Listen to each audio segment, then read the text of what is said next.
माधवी, कुछ तो लिहाज किया करो। वे माँ है, माँ, मेरी माँ। उनसे ऐसी उपेक्षित व्यवहार। माधवी, उनके दिल पर क्या बीतती होगी। पाप कर रही हो, पाप। ठीक है, मैं पाप कर रही हूँ तो आप पुण्य कमा। मैं कौन सा रोक रही हूँ। तुम्हारी माँ है तो जाओ उनके आंचल में बैठो। धीरे से तो बोल ही सकती हो। माँ ने सुन लिया तो क्या सोचेगी वे जाने। रमेश ने अपनी पत्नी माधवी को माँ के प्रति सही व्यवहार को सुधारने के का फिर प्रयास किया, पर हर बार की तरह फिर वे असफल ही रहा। बात आगे बढ़ाने का मतलब रमेश खूब समझ माँ का रहा सहा सम्मान भी जाना और रोज की किचकिच से अपने 4 वर्षीय मुन्ना पर गलत प्रभाव पड़ना।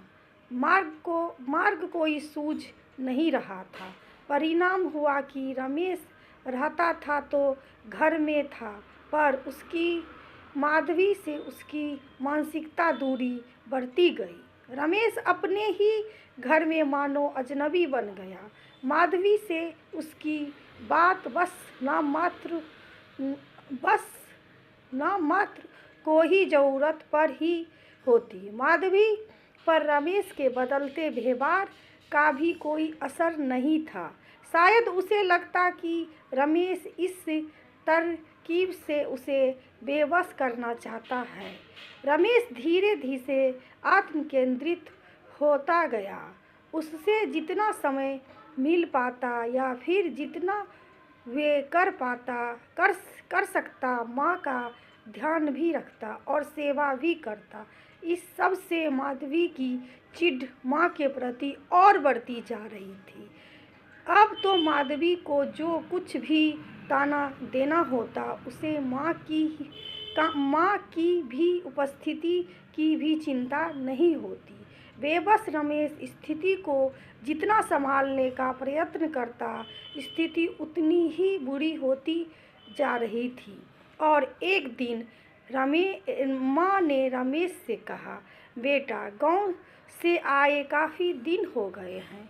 मेरी इच्छा है कुछ दिन वहाँ रहा हूँ, सबसे मिलना हो जाएगा।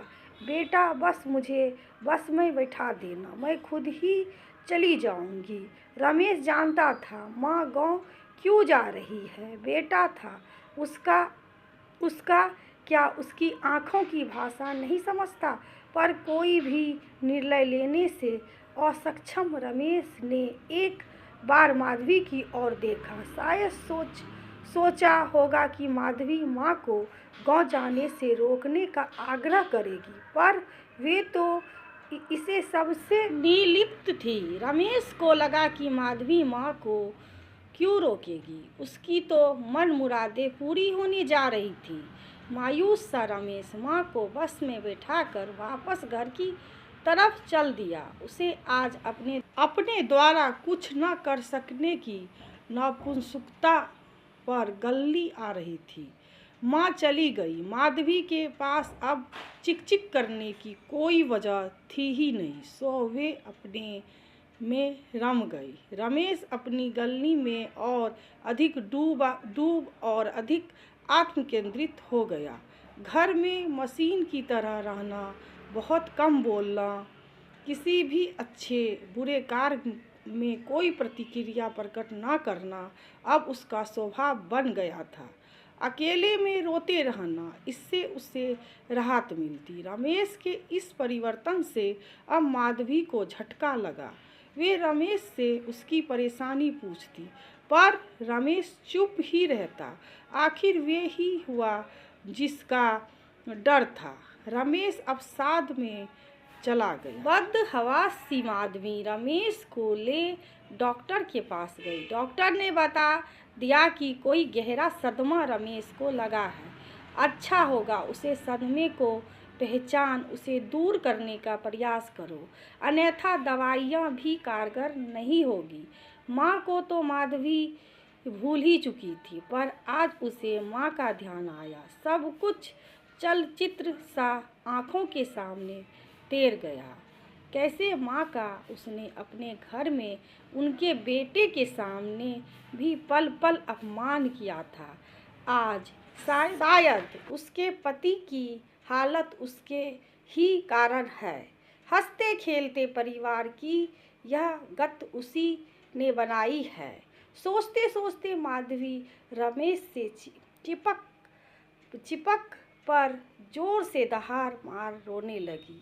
मैं जान गई, मुझे पापन के कारण उसकी यह दशा हुई है, पर मैं यह समझ ही नहीं पाई कि माँ के प्यार के कारण ही तो आप पर अधिकार पाया था, तो माँ के कारण आप पर मेरा अधिकार कैसे बंट जाता।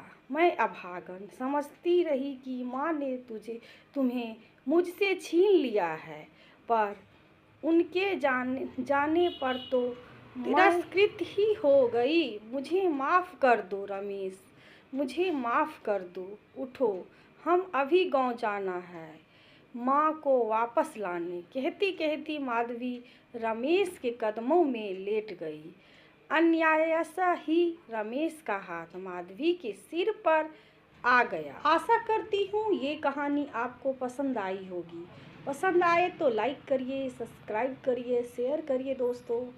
वीडियो देखने के लिए आप सभी दोस्तों का धन्यवाद। थैंक यू दोस्तों।